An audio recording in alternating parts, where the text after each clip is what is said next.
I was 9 years old when my mom and I moved from Italy to the United States. I didn't speak English. I didn't know the culture. I didn't even know what a peanut butter and jelly sandwich was.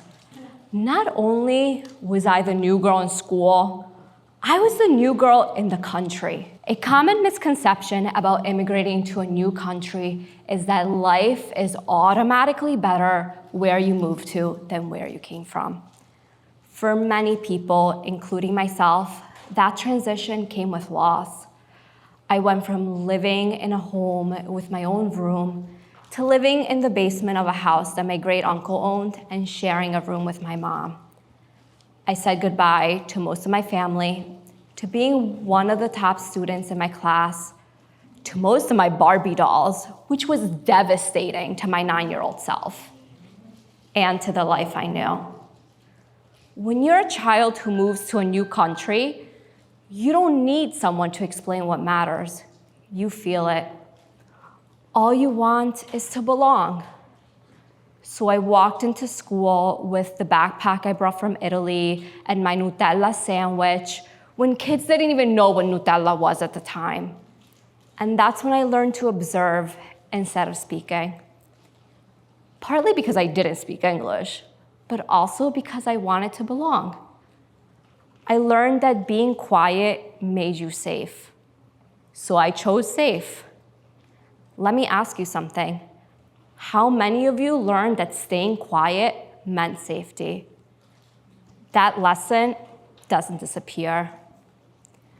So my family's originally from Calabria, specifically a very small town called Francavilla in Gitola. One of the places closest to my heart is Tropea, a beach town on the coast of the Tyrrhenian Sea. So before I moved to the US, my nonni or my grandparents asked me what I wanted to do one last time. I said I wanted to go to Tropea. So they took me and they bought me a bracelet I still wear to this day. Years later, my husband took me there, got down on one knee, and asked me to marry him.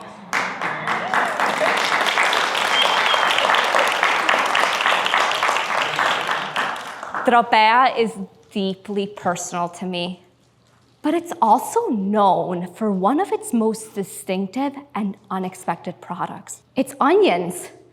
They're abnormally sweet because of where they're grown. So when you're walking through Tropea, you see these onions hanging outside of shops, used in meals, and even in gelato. Yes, onion gelato is a real thing in Tropea. And like onions, people have layers too. In immigrant families, those layers were built for one reason: protection. Not to hide who you are, but to keep the core safe. These layers come in the form of responsibility, which can look like being the translator at an early age. Sacrifice, learning to sacrifice now for a better tomorrow. And restraint, feeling responsible for finances at any age. But here's where it gets interesting. Protection doesn't know when to step aside. And that's when it turns into constraint. When I first moved to the US, being quiet felt safer than being visible. I read books to learn English, but also to stay in a quiet and safe environment, even if it was a fictional one. The library became one of my favorite places. At the time, I was embarrassed that I was reading children's books while my classmates were already reading chapter books. So I worked harder.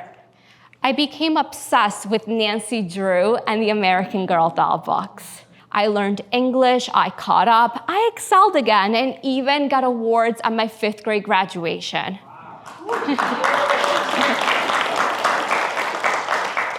But that shy behavior stayed. That instinct followed me into high school, where I was the shy girl who only spoke if she was asked to. And into college, where I listened to my mom and chose a degree in childhood education because it was familiar, traditional, safe, and made her happy. Now, there was nothing wrong with this. But let me ask you something. How many of your good decisions were actually safe decisions? I felt like a spectator in my own life. During college, something started to feel off. I was studying childhood education, working 2 jobs, one in retail and one at a tanning salon. And while I felt independent, I also felt lost. I saw all my friends love what they were studying and were excited about graduating and stepping into the workforce, and I wasn't excited at all. I could feel that I was meant for more, but I didn't know where to start. So I did what I had done before when I felt lost. I went to the library. The very confused and very tan college girl sped through town and found herself in the self-development section, a genre I didn't even know existed. You see, reading and education was highly valued and stressed in my home, but reading self-development, that was different. Bringing those books into my very traditional home raised questions such as, why are you reading that? Are you okay? Why don't you just relax and read a fiction book? But through those books, for the first time, I realized something. I wasn't broken. I was just living inside someone else's definition of success. That shift led me to make decisions no one in my family had made before. After graduating, I went back to school for my MBA and became the first person in my family with a business degree. It felt exciting, but uncomfortable, because every step forward came with the same question underneath it. Is this safe? How many of you still make decisions by asking yourself that question? Every system rewards compliance, and this can show up as staying quiet during school and work, and then getting labeled as easy to work with. Measuring your success by approval instead of fulfillment by choosing a path that will make your family proud. Avoiding judgment and not putting yourself online. And when this appearance gets rewarded, we stop questioning it. Immigrant families learn belonging as survival, even if that means living in a constant tug of war between 2 worlds. One filled with tradition and heritage, and one that feels more palatable. Being an only child in my household, I became the translator, the IT department, the secretary. I grew up faster than my peers because of the responsibilities that came with that role. I was translating letters and bills. I woke up early, even on weekends, while all my friends slept. I worked multiple jobs while maintaining good grades, because my success carried the weight of my mom's sacrifices.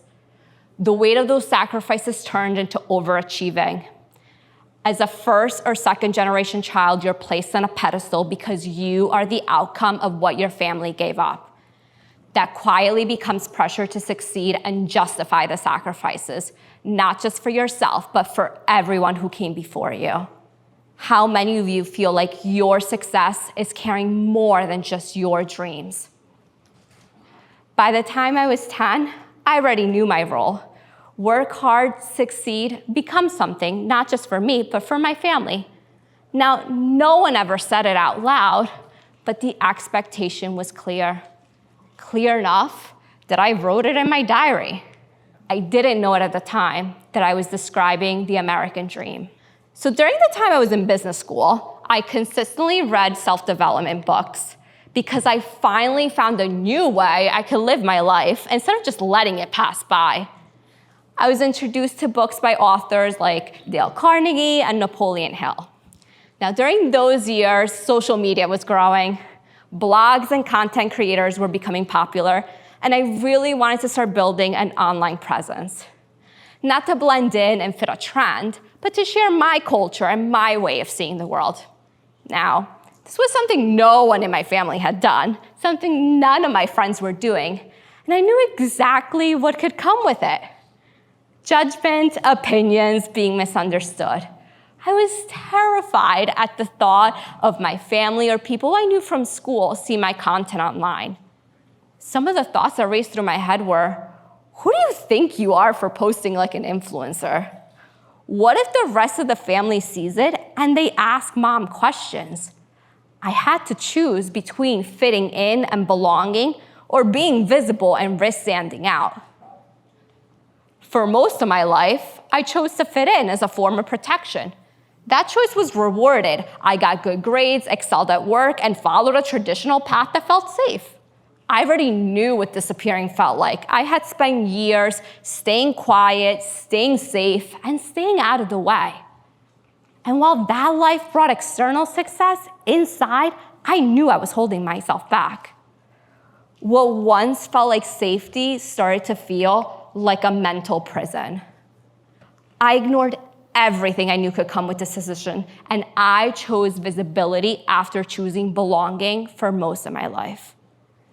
That decision didn't feel safe, but it felt honest. Visibility is threatening when your nervous system was trained to stay acceptable.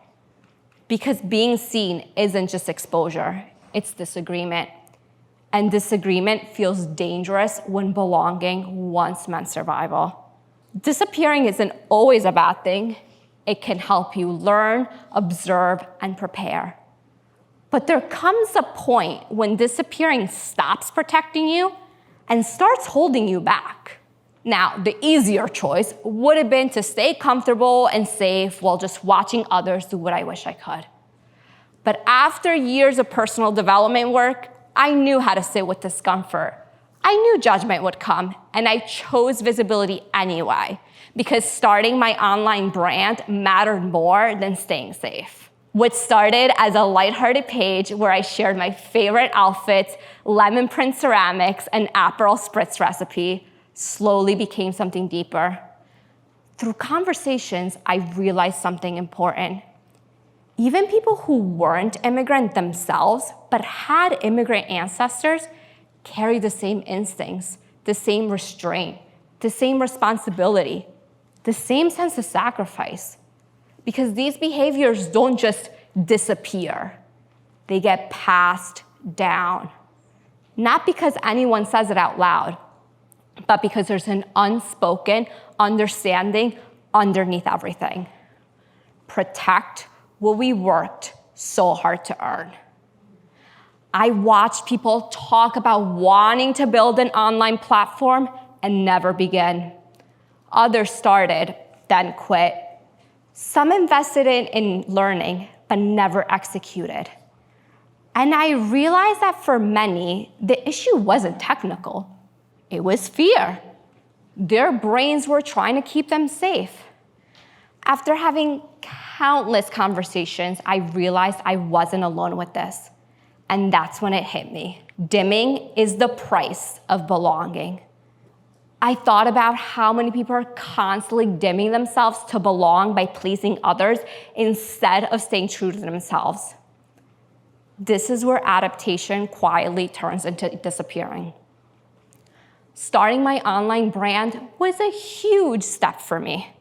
Suddenly, I had to speak in front of a camera, worry about my accent coming out when I was nervous, teach myself editing skills, and explain to my mom that she couldn't talk loudly on the phone or bang pots and pans while I was recording. That made for some interesting weekends, but it changed my life. Once you practice being visible in one place, you start noticing all the other places that you've been hiding and what it's cost you. All the missed opportunities, the missed conversations, the missed experiences. Once I realized that my shy observant behavior was actually a survival mechanism from my childhood, I started choosing visibility instead of belonging. I started building an online presence on multiple platforms. I began speaking and hosting professional events. I started speaking up at work instead of holding back. And I married the guy who sat behind me in earth science class, the one I never spoke to in high school, and planned my dream wedding in Calabria. I stopped belonging and disappearing. But here's the question that matters. If belonging shaped you, what did it ask you to give up? because belonging was never supposed to cost us ourselves.